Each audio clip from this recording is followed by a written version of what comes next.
प्रधानमंत्री नरेंद्र मोदी ने नई दिल्ली स्थित पूसा संस्थान में ग्लोबल मिलेट्स श्री अन्न सम्मेलन का किया उद्घाटन। पीएम ने अंतर्राष्ट्रीय मिलेट्स वर्ष पर डाक टिकट और सिक्का जारी किया। कहा, भारत में समग्र विकास का एक माध्यम बन रहा है श्री अन्न।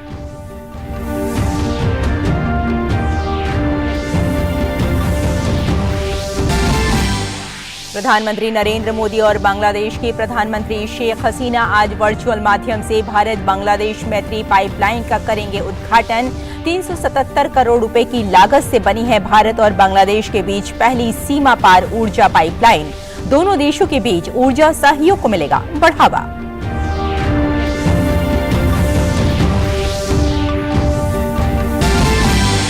अमेरिका और यूरोप में गहराते बैंकिंग संकट के बीच स्विट्जरलैंड के सबसे बड़े बैंक यूबीएस की क्रेडिट स्विस को खरीदने की तैयारी। वहीं पैसिफिक वेस्टर्न बैंक में लोगों ने बड़े पैमाने पर शुरू की पैसे की निकासी।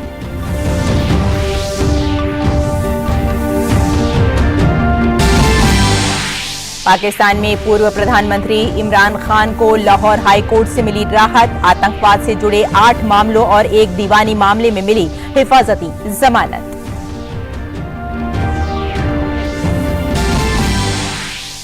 और ऑल इंग्लैंड बैडमिंटन प्रतियोगिता के भारतीय जोड़ी गायत्री गोपीचंद और त्रिशा जॉली सेमीफाइनल में पेश करेंगी अपनी चुनौती। कोरिया की बैकहाना और लीसो से होगा मुकाबला।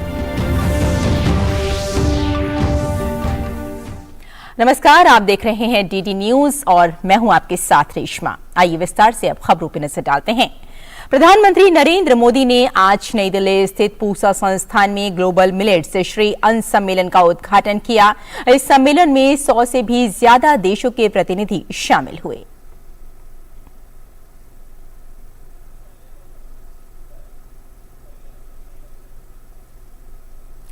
इसके साथ ही प्रधानमंत्री ने अंतर्राष्ट्रीय मिलेट्स वर्ष 2023 पर एक डाक टिकट और सिक्के का अनावरण भी किया।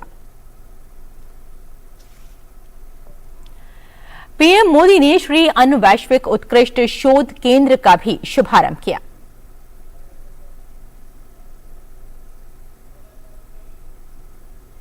इस मौके पर प्रधानमंत्री ने अपने संबोधन में कहा कि भारत में मिलेट्स को अब श्री अन्न की पहचान दी गई है। ये सिर्फ खेती और खाने तक ही सीमित नहीं है।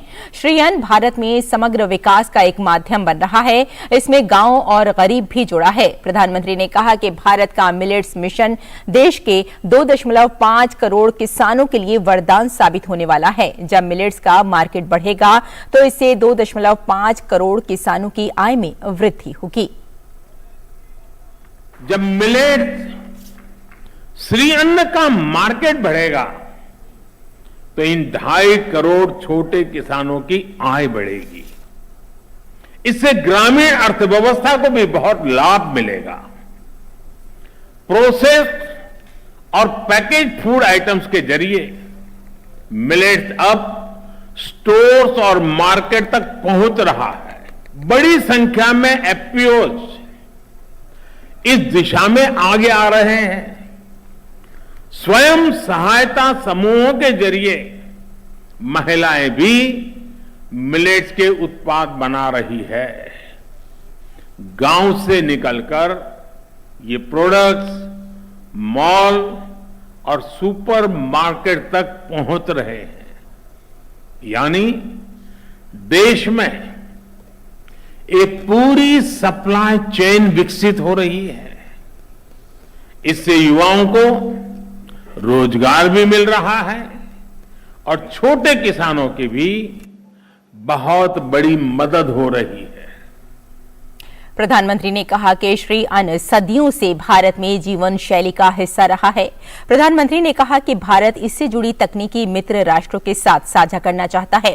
पीएम ने कहा कि एक ऐसा तंत्र विकसित करें जिससे एक नई सप्लाई चेन विकसित हो सके। श्री अन्न सदियों से भारत में जीवन शैली का हिस्सा रहा है। अलग अलग क्षेत्रों में ज्वार, बाजरा, रागी, सामा, कांगनी, चीना, कोंदो, कुटकी, कुट्टू जैसे कितने ही श्री अन्न भारत में प्रचलन में है।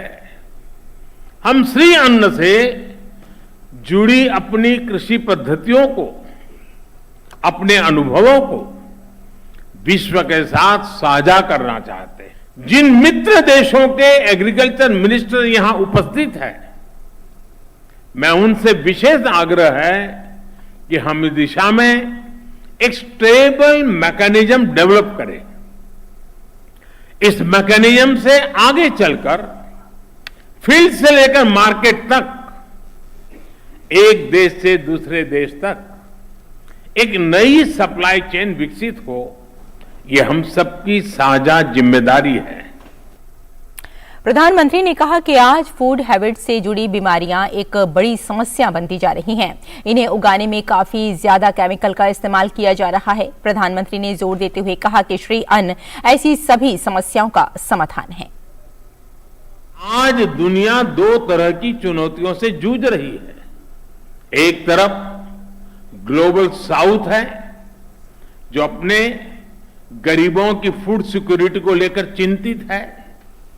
दूसरी तरफ ग्लोबल नॉर्थ का हिस्सा है, जहां फूड हैबिट से जुड़ी बीमारियों एक बड़ी समस्या बनते जा रहे हैं। दोनों ही जगहों पर इस बात को लेकर चिंता जताई जा रही है कि पैदावार के लिए भारी मात्रा में केमिकल इस्तेमाल हो रहा है।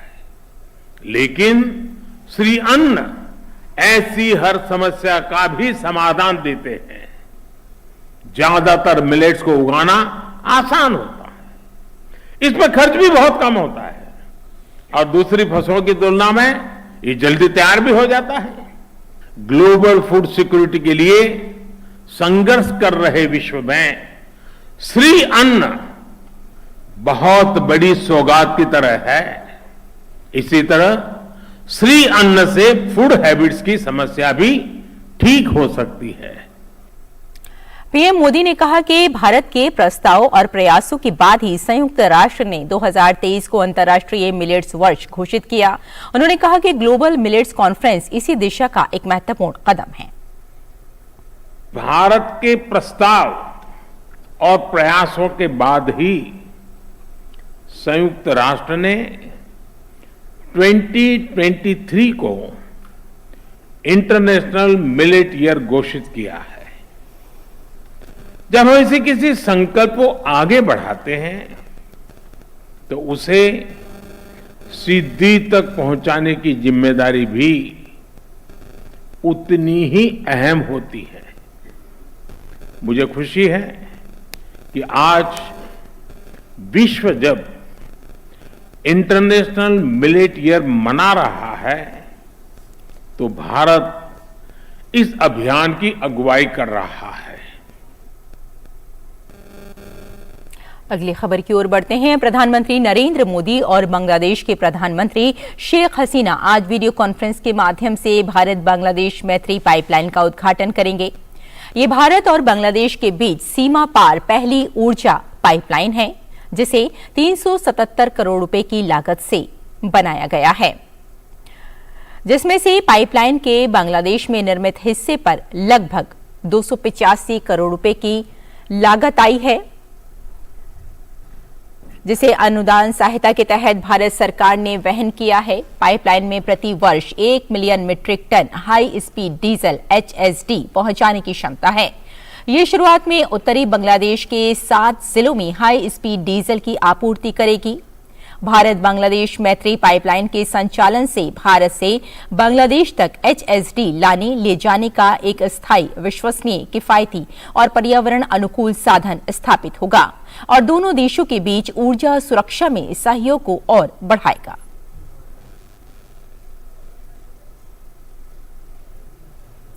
केंद्रीय गृह मंत्री अमित शाह आज भारतीय डेयरी संघ की ओर से गुजरात के गांधीनगर में आयोजित 49वें डेयरी उद्योग सम्मेलन में शामिल हुए।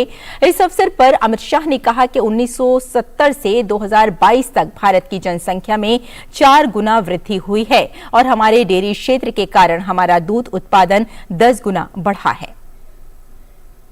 हमारी दूध प्रोसेसिंग की क्षमता लगभग 126 मिलियन लीटर प्रतिदिन है और दुनिया के कुल सभी देशों में सबसे ज्यादा दूध अगर कोई देश प्रोसेस करता है तो भारत। 1970 में भारत एक दूध की कमी वाला देश था। ये 70 से लेकर 22 में 4 गुना आबादी बढ़ी है और दूध उत्पादन 10 गुना से ज्यादा बढ़ाने का काम हमारे डेयरी सेक्टर ने किया है। अमित शाह ने कहा कि हमारे डेयरी सेक्टर ने बहुत अच्छे तरीके से देश के विकास के साथ जुड़ने के लिए काम किया है।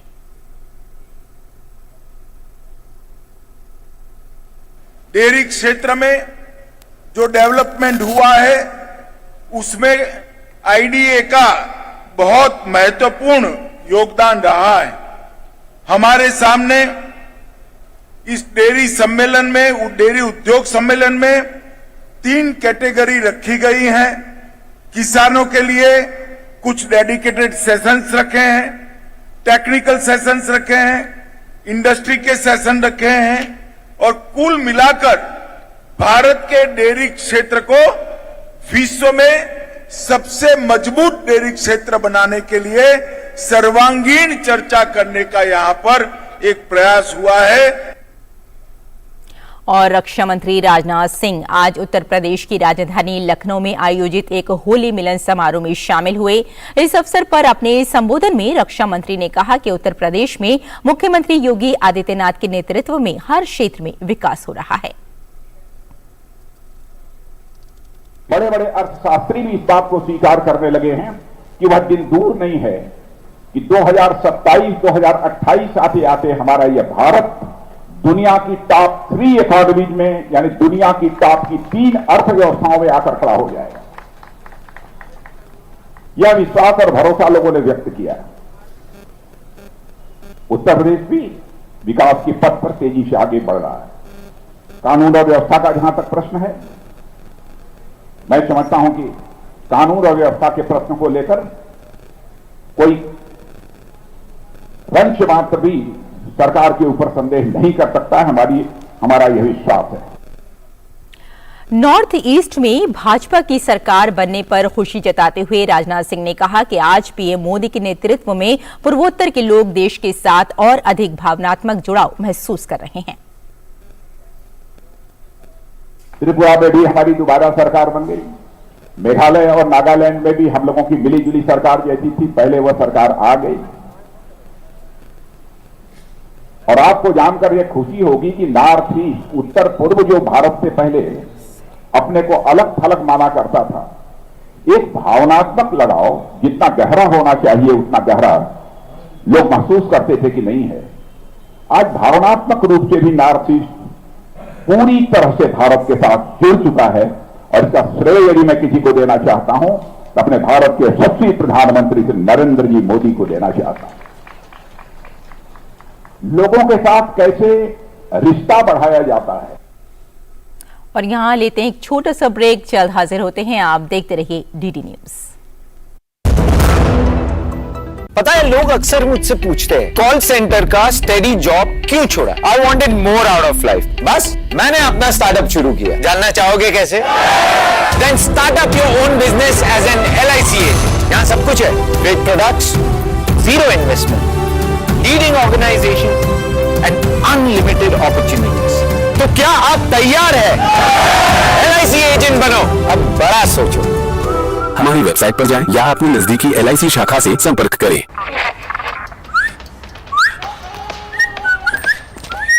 ये किया but no hand wash, germs करेंगे out. Hand wash reminder by a hand ambassador Sachin Tendulkar का हाथ। सेवलॉन स्वस्थ India mission.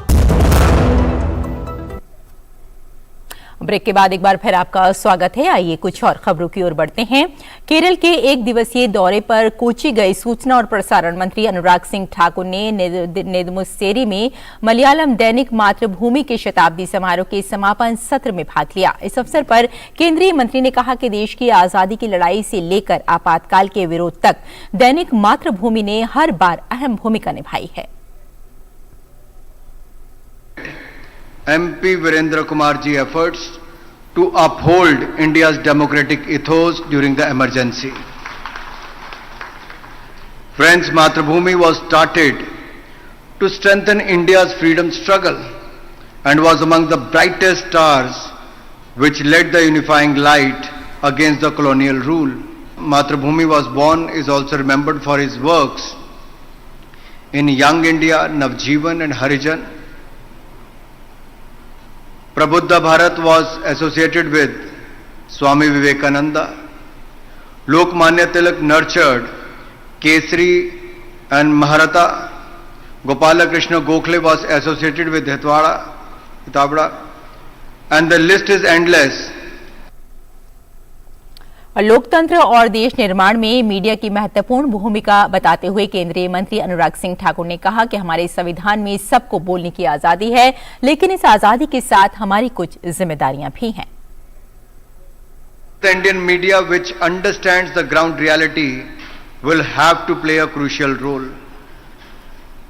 So I would also like to take this opportunity to request the media fraternity to remain cautious and desist from giving its space intentionally or unintentionally to such voices and narratives that have the potential to threaten the integrity of India. This country has a rich tradition that is carried forward through the mediums of debates and discussions, and that is how we are known as the mother of democracy. The way our journalist colleagues worked like karma yogis in the interest of the nation during the COVID-19 pandemic. It wasn't an easy time to work. When most of us were locked inside the houses, they were on the field reporting and sending us the news. Jammu Kashmir के पुलवामा जिले के अवंतीपोरा क्षेत्र में आज सुबह यात्रियों को लेकर जा रही एक बस पलट गई। इस हादसे में 4 लोगों की मौत हो गई। चारों बिहार के रहने वाले हैं और कई मुसाफिर घायल भी हुए हैं। यह हादसा गौरीपोरा में राष्ट्रीय राजमार्ग पर हुआ। एक अधिकारी के मुताबिक चालक के बस से नियंत्रण खो देने से यह हादसा हुआ। 3 घायलों ने अस्पताल ले जाते समय रास्ते में दम तोड़ दिया, जबकि एक अन्य की एसडीएच पंपोर में मौत हुई। कुछ घायलों की स्थिति गंभीर है, उनकी पहचान नहीं हो सकी है। केजरीवाल सरकार के शराब घोटाले पर दिल्ली बीजेपी ने आज बंगाली मार्केट सहित दिल्ली के तमाम बाजारों में डोर टू डोर कैंपेन चलाई। दिल्ली भाजपा के कार्यकारी अध्यक्ष वीरेंद्र सचदेवा ने बंगाली मार्केट में केजरीवाल सरकार में हुए शराब घोटालों पर लोगों से मिलकर पर्चे बांटे। इस मौके पर वीरेंद्र सचदेवा ने कहा कि उनका यह अभियान दिल्ली सरकार में जितने भी घोटाले हुए हैं उनकी पोल खोलेगा। जन जागरण अभियान है दिल्ली बीजेपी का। आज दिल्ली के सभी जो प्रमुख बाजार हैं, मार्केट्स हैं, वहाँ हमारे कार्यकर्ता जाकर सभी व्यापारी भाइयों को इस शराब घोटाले को तो बताएंगे ही, साथ साथ दिल्ली जल बोर्ड में जो घोटाला है, डीटीसी में जो घोटाला है और जो शिक्षा में घोटाले हैं, इन सब घोटाले के बारे में बताएंगे। जिस तरह से पुरानी दिल्ली के बाजारों में कन्वर्जेंस चार्ज के नोटिस आ रहे हैं, अब एमसीडी में इनका शासन है ना, रोकना चाहिए इनको, लेकिन ये नहीं रोकेंगे क्योंकि ये लोग दिल्ली की सेवा करने नहीं, दिल्ली को लूटने आए हैं। हमारा मानना ये है कि मनीष सिसोदिया, सत्येंद्र जैन तो झांकी हैं, इस केस के सरगना अरविंद केजरीवाल हैं, उन्हें भी जेल जाना होगा, उन्हें भी इस्तीफा देना चाहिए। और दिल्ली पुलिस 200 करोड़ रुपए के मनी लॉन्ड्रिंग मामले में आरोपी सुकेश चंद्रशेखर को लेकर आज दिल्ली की पटियाला हाउस कोर्ट पहुंची। सुकेश चंद्रशेखर ने याचिका दायर कर मामले को दूसरे न्यायाधीश को स्थानांतरित करने की मांग की, जिसे कोर्ट ने न केवल खारिज कर दिया बल्कि सख्त नाराजगी भी जताई। सुकेश चंद्रशेखर ने याचिका में जज पर पक्षपात करने का आरोप लगाया था। कोर्ट ने कहा कि आरोपी को पीठासीन अधिकारी पर टिप्पणी करने का अधिकार नहीं है। कोर्ट ने सुकेश चंद्रशेखर की न्यायिक हिरासत 31 मार्च तक बढ़ा दी है। हैदराबाद के राजेंद्र नगर के शास्त्रीपुरम में आज तड़के हुए प्लास्टिक के गोदाम में भीषण आग लग गई। आग लगने की घटना में किसी के हताहत होने की सूचना नहीं है। पुलिस ने कहा है कि शॉर्ट सर्किट से आग लगने का संदेह है। आग से गोदाम परिसर में रखा 2 ट्रक व प्लास्टिक सामग्री जलकर राख हो गई। भीषण आग और धुआं देख स्थानीय लोगों ने तुरंत दमकल विभाग और पुलिस को सूचना दी। दमकल कर्मियों ने मौके पर पहुंचकर दमकल की 4 गाड़ियों की मदद से आग पर काबू पाया। पुलिस जांच कर रही है।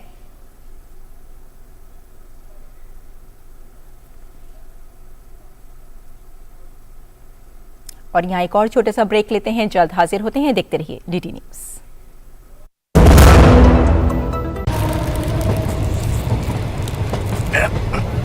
पैकेट हाथ धो के कॉल हम सफर, नहीं तो you might suffer. Hand wash reminder by a hand ambassador, Sachin Tendulkar का हाथ। सेवलॉन स्वस्थ इंडिया मिशन। एक बार फिर आपका स्वागत। और अब पैन कार्ड धारकों के लिए एक जरूरी खबर। अगर अभी तक आपने पैन कार्ड को आधार कार्ड से लिंक नहीं किया है तो ये काम जल्द ही कर लें, क्योंकि पैन को आधार से लिंक करने की अंतिम तारीख 31 मार्च 2023 नजदीक आ रही है। यानी कि आगामी 31 मार्च से पहले पैन को आधार से जोड़ना अनिवार्य है।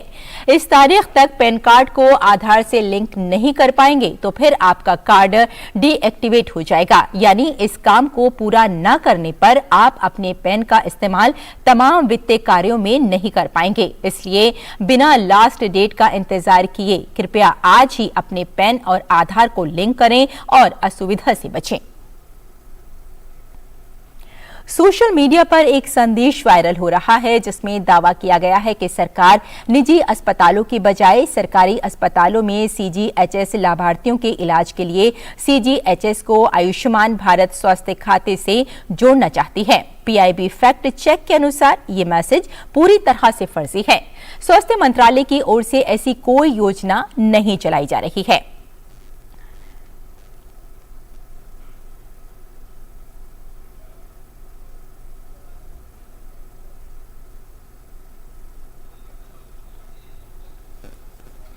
जब भी इस तरह की खबरें आती हैं तो सरकार की ओर से फौरन उसका जवाब दिया जाता है। इसके लिए आप भी हमें संपर्क कर सकते हैं। हम तक पहुंचने का रास्ता आपके टेलीविजन स्क्रीन पर इस वक्त मौजूद है। और अब बात देश में लगातार बढ़ रहे कनेक्टिविटी की। प्रधानमंत्री नरेंद्र मोदी का विजन कनेक्टिविटी को आकार देते हुए देश में रोजाना नए कीर्तिमान स्थापित हो रहे हैं। हवाई, सड़क, रेल और जलमार्गों के द्वारा पूरे भारत में विश्व स्तरीय कनेक्टिविटी का जाल बिछाया जा रहा है। दिल्ली में inner ring road, outer ring road के बाद अब तीसरा रिंग रोड का तोहफा दिल्ली वासियों को इसी वर्ष दिसंबर में मिलने वाला है। और क्या है खास इस पूरे प्रोजेक्ट में, देखिए हमारे संवाददाता अभिषेक सिंह की ये खास रिपोर्ट। केंद्रीय सड़क परिवहन एवं राजमार्ग मंत्री नितिन गडकरी का दिल्ली वालों को एक लाजवाब तोहफा। दिल्ली को मिलने जा रहा है तीसरा रिंग रोड, वो भी इसी वर्ष दिसंबर में। अर्बन एक्सटेंशन रोड 2 के निर्माण से दिल्ली में यातायात दबाव और प्रदूषण में भारी कमी आएगी।